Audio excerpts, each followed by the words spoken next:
সালমান খানের চারপাশে তাক করা বন্দুক, দুষ্কৃতিকারীরা কেবল সুযোগের অপেক্ষায়। এর অংশ হিসেবে গেল এপ্রিলে তার বাড়ির সামনে এলোপাতাড়ি গুলি করে তারা। কুখ্যাত গ্যাংস্টার লরেন্স বিষ্ণোইয়ের ভাই আনমোল বিষ্ণোই এর দায় স্বীকার করেছেন।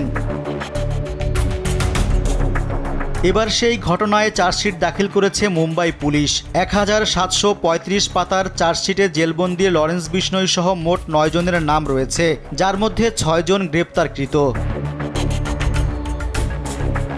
চার্জশিটে বলা হয়েছে, কোনো দেহরক্ষী ছাড়াই সকালে সাইকেল চালাতে যান সালমান। এমন খবর ছিল গ্যাংস্টার লরেন্স বিষ্ণোই ও তার দলবলের কাছে। সেই খবর পেয়েই গ্যালাক্সি অ্যাপার্টমেন্টে হামলা চালায় তারা। হকি স্টিকের ভেতর ছোট্ট একটি অস্ত্র লুকিয়ে রেখে অভিনেতাকে মারার ছক করেছিল গ্রুপটি।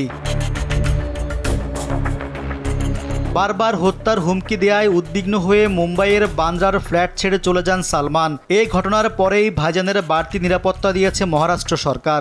4,500 पिंडारियों को धोखा देके मारना। তদন্তে নেমে গ্যালাক্সি অ্যাপার্টমেন্ট ও চারপাশের সিসি ক্যামেরার ফুটেজ সংগ্রহ করেন তদন্তকারীরা।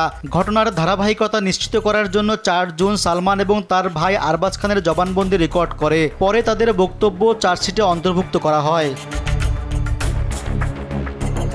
পাঞ্জাবের ফিরোজপুর জেলার আবহারের কাছে ধত্তা রানওয়ালি গ্রামের এক সচ্ছল কৃষক পরিবারের ছেলে বিষ্ণোই। বর্তমানে তিহার জেলে বন্দী তিনি। তার বিরুদ্ধে হত্যা, চাঁদাবাজি সহ 2 ডজন মামলা রয়েছে। বিশ্বের প্রায় 700 শুটারের সঙ্গে তার যোগাযোগ রয়েছে বলে জানা গেছে।